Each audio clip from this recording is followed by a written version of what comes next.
Os esforços colossais da equipe de Lula para minimizar a gravidade da fala dele, já que ele não vai pedir desculpas, o pedido de impeachment que já tem o apoio até mesmo da base governista e o eterno silêncio do Alfredo. Tudo isso no vídeo de hoje. Vem comigo.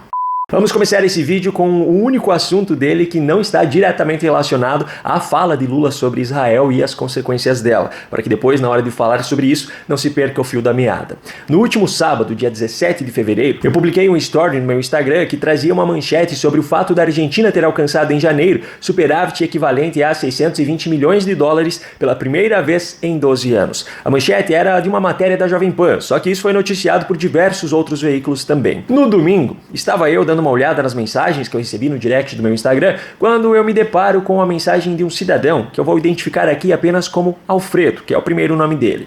O Alfredo mandou ainda no sábado à noite uma resposta à publicação dessa manchete que eu mencionei, dizendo o seguinte: cadê as planilhas e gráficos? Posta aí com carimbo e assinatura. Eu dei uma rápida olhada no perfil do Alfredo e logo de cara já ficou muito perceptível que ele era eleitor convicto de Lula, inclusive dizendo isso em outras publicações. Ironicamente, mesmo sendo eleitor de Lula, Alfredo resolveu me seguir no Instagram, talvez só para me atazanar, mas como eu tenho um profundo carinho por todos aqueles que acompanham o meu conteúdo em todas as plataformas, eu me dei ao trabalho de atender o pedido do Alfredo. Eu publiquei então, marcando o Alfredo, é claro, um comunicado oficial emitido pela presidência da República Argentina citando os números, mas como isso não seria suficiente para convencê-lo, eu publiquei também um relatório disponibilizado pelo Ministério da Economia dos nossos hermanos, deixando inclusive o link para que o Alfredo pudesse acessar, já que a qualidade da visualização na história era reduzida. Só que o mais engraçado dessa história é que o Alfredo pertence a uma parcela da população brasileira que acredita cegamente nas coisas que Lula diz, e como você já cansou de ver nos vídeos aqui do canal, ele nunca apresenta provas das declarações que ele faz e 80% delas é mentira, e duvida daquilo que vem da oposição de Lula, mesmo que acompanhado de evidências que comprovem a sua veracidade. Só que nesse caso específico, é uma informação que nem precisaria de relatórios ou de planilhas para comprovar a sua veracidade. Basta ver aquilo que cada um dos governos está fazendo. Lula, aqui no Brasil, desde que assumiu a presidência em janeiro de 2023, elevou os gastos com a estrutura do Estado, criou novos ministérios, tem destinado valores recordes em emendas parlamentares para comprar apoio no Congresso, tem colocado mais dinheiro em programas populistas de governo, etc. Enquanto isso, Milei assumiu a presidência da Argentina já no final de 2023 e imediatamente passou a cortar gastos, reduzir a estrutura do Estado, reduzir o número de ministérios, até mesmo se desfazer de veículos e aeronaves que pertenciam ao governo para reduzir os custos de operação. Só que para esse caso específico, nem isso não era necessário ver. Basta prestar atenção na postura de cada um dos presidentes. Milei constantemente tem viajado na classe econômica de voos comerciais. Enquanto isso, Lula passou o ano de 2023 inteiro exigindo um novo avião presidencial mais luxuoso, passou 2023 se hospedando nas suítes mais luxuosas dos hotéis mais luxuosos das cidades por onde passou. Já previu para 2024 um gasto de quase 14 milhões de reais apenas para internet no avião presidencial durante as suas viagens. Meus amigos, é só prestar atenção nos sinais. Eles já deixam muito claro quais resultados cada um dos governos alcançará. E eu falei isso pro Alfredo. Apesar dele não ter pedido isso, eu dei essa dica como bônus. Mas, aparentemente, depois disso, o Alfredo perdeu o interesse em ver os dados, as planilhas, os relatórios. Desde o momento em que eu publiquei esses stories no domingo ao meio-dia até agora, Alfredo permanece em um silêncio ensurdecedor. Bom, vamos agora deixar o Alfredo em paz e mudar de assunto. No vídeo de ontem eu já falei sobre aquela declaração feita por Lula na Etiópia sobre Israel. O que está acontecendo na faixa de Gaza com o povo palestino não existe em nenhum outro momento histórico.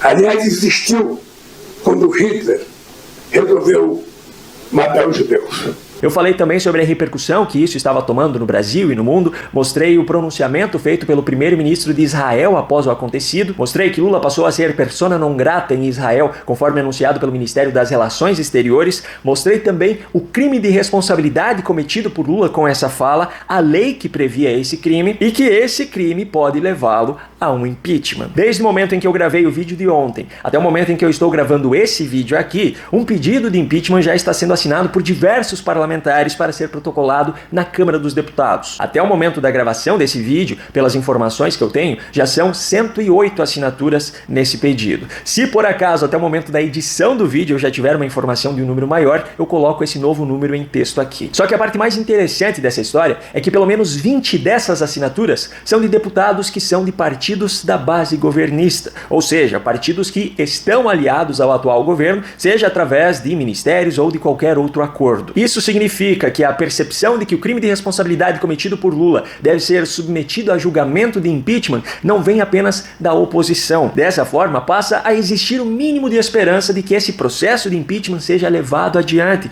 para que pelo menos seja votado na Câmara, para que então haja a possibilidade de ser enviado ao Senado. Como eu falei no vídeo de ontem, existe uma série de etapas nesse processo, então ainda é muito cedo para pensar em um resultado final, mas os primeiros passos já foram dados. Enquanto isso está acontecendo, a equipe de Lula tem trabalhado incansavelmente na tentativa de minimizar a gravidade da declaração de Lula, tentando justificar aquilo que ele disse, tentando normalizar a declaração feita por ele, tentando fazer com que a acusação seja direcionada apenas a Netanyahu, o primeiro-ministro de Israel, e também inventando uma série de outras desculpas. Por incrível que pareça, e para que você tenha uma noção da gravidade da declaração feita por ele chegou a receber críticas até de veículos como Folha de São Paulo, Estadão, G1.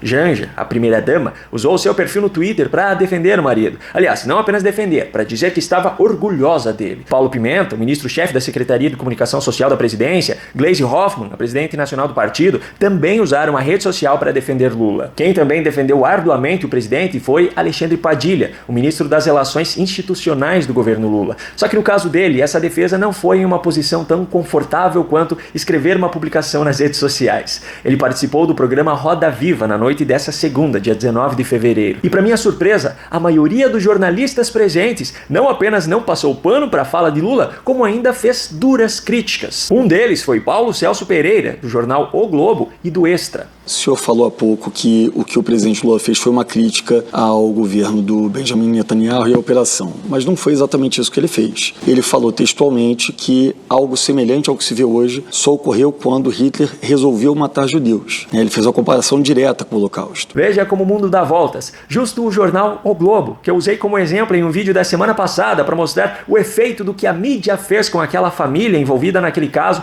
de Moraes no aeroporto de Roma, um caso que teve um desfecho vergonhoso para o ministro. Enfim, o mesmo jornalista, mesmo após algumas desculpas já inventadas por Alexandre Padilha, ainda insistiu em criticar a comparação feita por Lula. O senhor acredita que, efetivamente, o Holocausto, que levou à morte de 6 milhões de judeus, que havia uma logística para levá-los para câmaras de gás, dentro de campos de concentração, o que acontece hoje em Gaza é algo semelhante com o que ocorreu no Holocausto? Pedro Venceslau, da CNN Brasil, tratou como teimosia o fato de Lula não querer pedir desculpas pela sua fala. Não era mais fácil o presidente Lula agora fazer uma nova fala, um novo discurso, retificando a fala dele para encerrar essa crise de uma vez? Não é um pouco de teimosia insistir nesses termos? O jornalista Aldo Quiroga, que foi o apresentador do programa de ontem, também expôs as incoerências envolvendo a declaração e as desculpas usadas para tentar justificá-la. Ele não foi declarado persona não grata por Israel quando criticou, não é a primeira vez que o presidente Lula faz essas críticas, mas desta vez, o que aconteceu?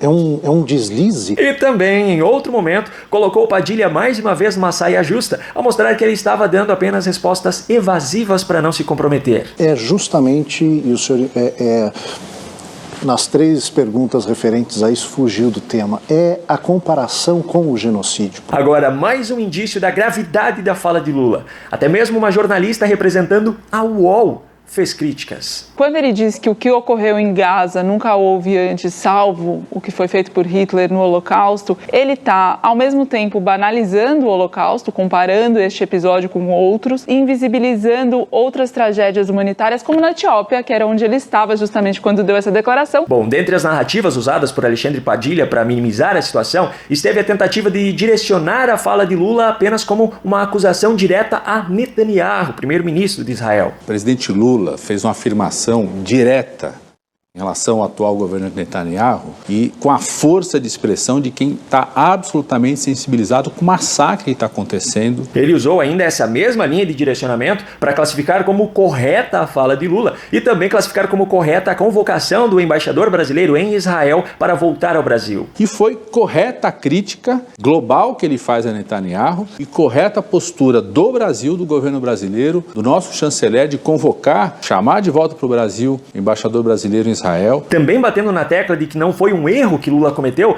Padilha afirmou que a decisão de não pedir desculpas não é teimosia, é indignação. Não é teimosia não, Pedro, é indignação.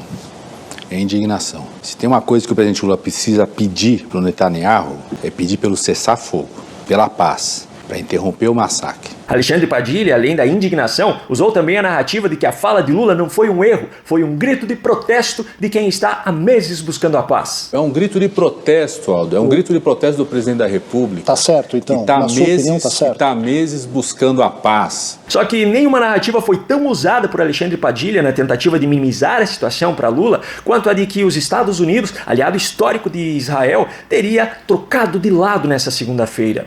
Essa narrativa foi construída em cima do fato de que o governo dos Estados Unidos decidiu propor uma resolução de cessar-fogo ao Conselho de Segurança da ONU. Só que, para Padilha, os Estados Unidos mudou de lado, e esse era o fato político-diplomático do dia, e repetiu isso inúmeras vezes. O grande fato político diplomático do dia de hoje é o fato dos Estados Unidos, ao ponto dos Estados Unidos, que o próprio Estados Unidos... Não adianta, seu Padilha. A declaração de Lula continua sendo o grande fato político-diplomático do dia, da semana, e continuará sendo assim ainda por um bom tempo. E também nenhuma dessas narrativas construídas justifica o que ele disse, minimiza a gravidade da situação e muito menos faz com que ela deixe de ser um crime de responsabilidade passível de impeachment.